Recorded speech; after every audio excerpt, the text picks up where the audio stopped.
I suspect that if Jesus had been born in an age with microphones, he would have broken a lot of them by dropping them. Today's mic drop moment is particularly strong. He quotes Hosea. He says, "Go and learn what this means. I desire mercy, not sacrifice." It's a direct quote. It's like the perfect quote for the moment, too.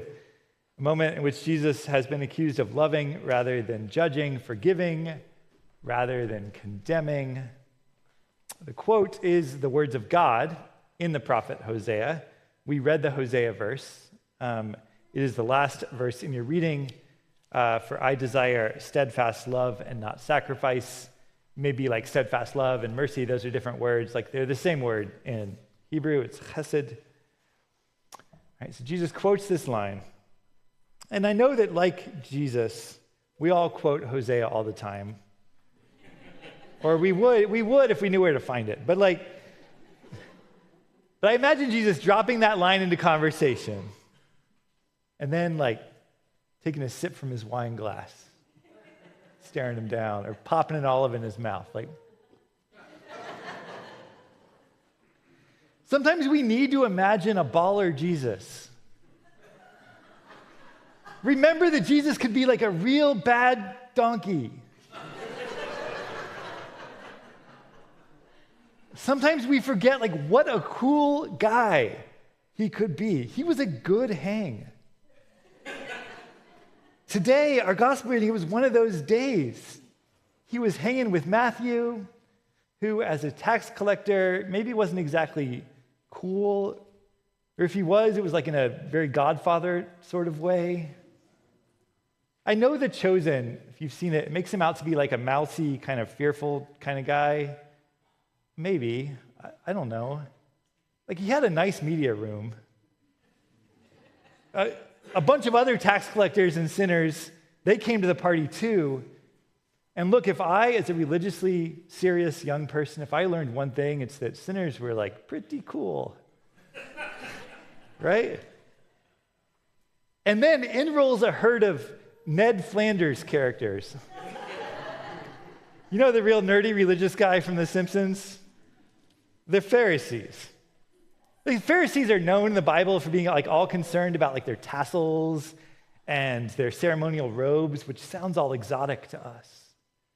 But we just need to remember that what the Bible is really saying is that they tucked their unbranded polo shirts into khakis that were one size too small at the waist, and they wore white socks with dark orthopedic shoes with laces.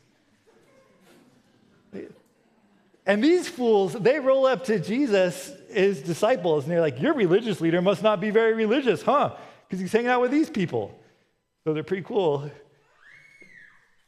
I exaggerate a little bit, but it's not clear to me that we do Jesus any favors by imagining that he just had a soft spot for lovable losers. He did love and was attracted to the lepers and the lame and the lost. He loved the lovable losers. He loved the unlovable losers, for that matter. But Jesus also loved those who not only grasped for worldly success, but also found enough of it to know its emptiness. Our boy Matthew here, the other tax collectors and the sinners who came to the party, but also Zacchaeus, the rich young man, Joseph of Arimathea, the people who drove luxury donkeys. Not losers, at least not worldly losers, maybe spiritual losers. But we'll get to that. My first point is just that you would have liked hanging out with Jesus. Everybody apparently liked hanging out with Jesus. He was followed by huge crowds. People loved to hear him speak. Even for all the trouble they gave him throughout the gospel, Jesus ended up at a surprising number of dinner parties hosted by Pharisees. He went to so many parties, he was called a drunkard and a glutton. His first miracle, after all, was about the wine at a wedding reception. Fun guy. And one of the sins we commit against Jesus is that we make him boring. the kind of guy we really wouldn't want to spend a whole day with. But judging by people's actual reactions to Jesus, that is totally wrong. He had to be the opposite of boring. He was a fun storyteller, good to hang out with, encouraging, the kind of person that makes you feel better about yourself when you are with him.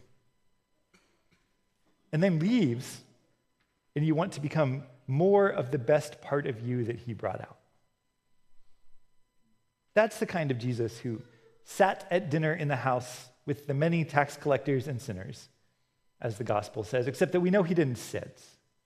The Greek word in the ancient practice was to recline at the table. That's how they did dinner parties. They were lying down, I don't know how they did it, whatever. But they'd sit or lay on these low couches and eat. And it was because the dinner party was about more than the food. It was the whole moment of relaxation, of being in one another's presence. And this Jesus in our story is with a whole group of people who are morally questionable, but probably a lot of fun, reclining at table with them. And one of my favorite Christian authors says it's just joy without purpose. Joy without purpose is such a beautiful vision for our relationship with Christ. It's not a place. It is not a list of things to do. It's not a grade to earn. There is no 3 or 5 or 10-year plan. So much of our lives and our culture are shaped around what did we do? What are we supposed to accomplish? Did we leave any legacy? Did we get anything done at the end of the day? But at the end of the days, not the end of the day, but at the end of the days, the end of the age, then our only eternal purpose is to be joyful in the presence of God. We are not going to need to grow annualized revenue. We're not going to have to fix the toilet, So on this day in the gospel, Jesus walked by Matthew, the tax collector. Remember, he becomes Matthew, the gospel writer. This is an autobiographical moment in the gospel. And Jesus says to him, "Follow me. Follow me." And the first thing Jesus does when Matthew follows is take him to a dinner party. Reclined at the table, good food, having good conversation, being in good relationship, just have joy together without purpose. Now, Jesus has things for Matthew to do. God's plan for his life is actually pretty intense. Matthew's going to become an apostle, write a gospel, and get martyred. It's kind of a lot. But first, Jesus gives him the end game. Just be with me in joy. The very first thing Jesus takes Matthew to is the end. Just being with Jesus, joy without purpose. If you ever think to yourself, Jesus probably doesn't want to hang out with me. He's looking for holier people, and I have all this stuff on my calendar, all these job commitments, all this family stuff, all the ways I've given up my life to meet the desires the world demands I have. And anyway, surely there are other people with bigger problems. I'm sure Jesus needs to go be with them. Jesus doesn't want to hang out with me. I just want to say to that, the hell he doesn't. He's happy to come to your heart for dinner. It'd be fun. You'd like it, actually. He's not anti-you. He's pro-you. At least pro-you, the you he knows you can become. If you're the kind of person who has some stuff, especially if you're the person who has actual material stuff, enough of it, and yet feel unsatisfied, it can be appealing to start asking, what do I need to change? What do I need to do? What do I need to fix? How do I make it better? What's going on? What's wrong? All good questions. All good questions. All questions that need answers. But maybe the answer to them is to start by just hanging out with Jesus, who is a great guy and who loves you enough to make you like yourself.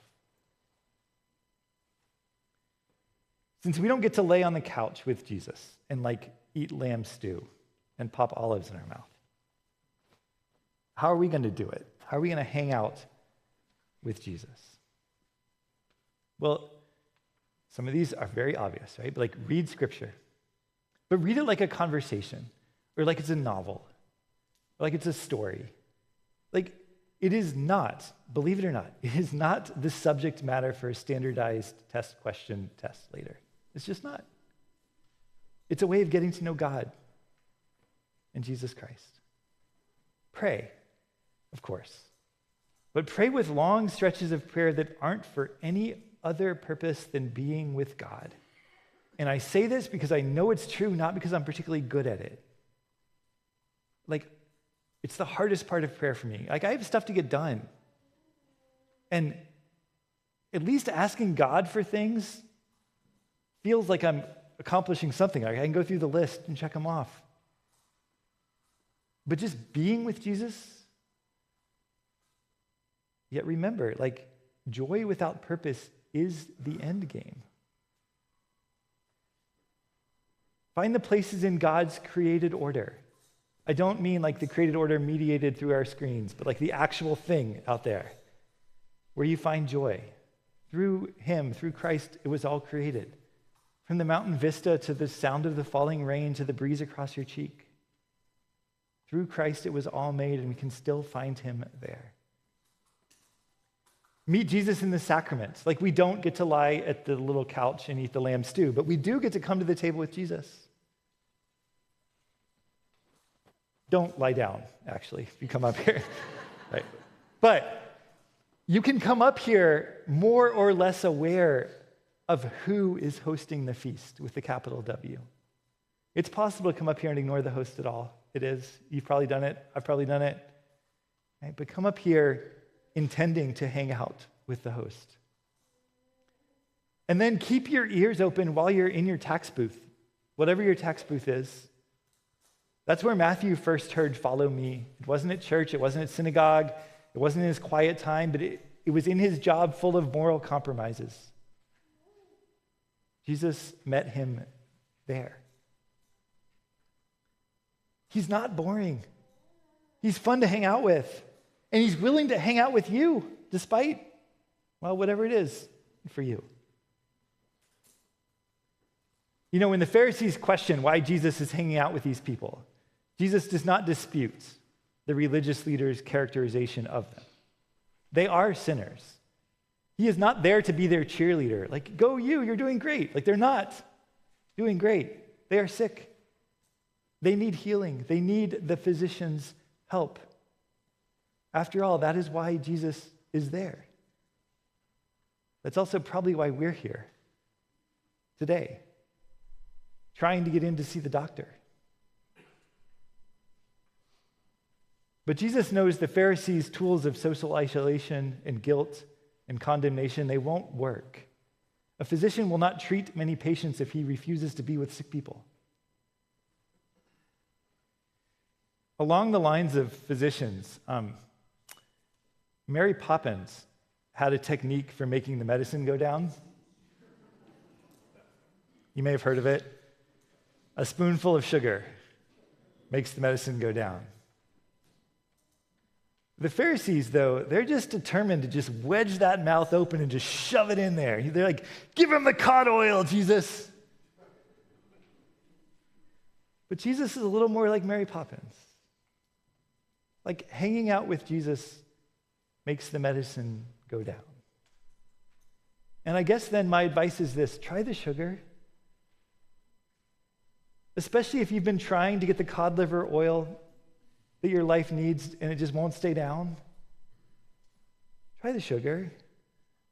Our lives change when they desire something different. When our hearts, deep down, desire something different. There's a beautiful prayer that we use on the 5th Sunday of Lent. It's one of my favorite prayers in the whole prayer book. And it says this. It says, grant your people, it's a prayer, right? It's talking to God. Grant your people grace to love what you command and desire what you promise. That among the swift and varied changes of the world, our hearts may surely there be fixed where true joys are to be found. Jesus changes what our hearts desire, fixes what our hearts desire when we spend time hanging out with him. Amen.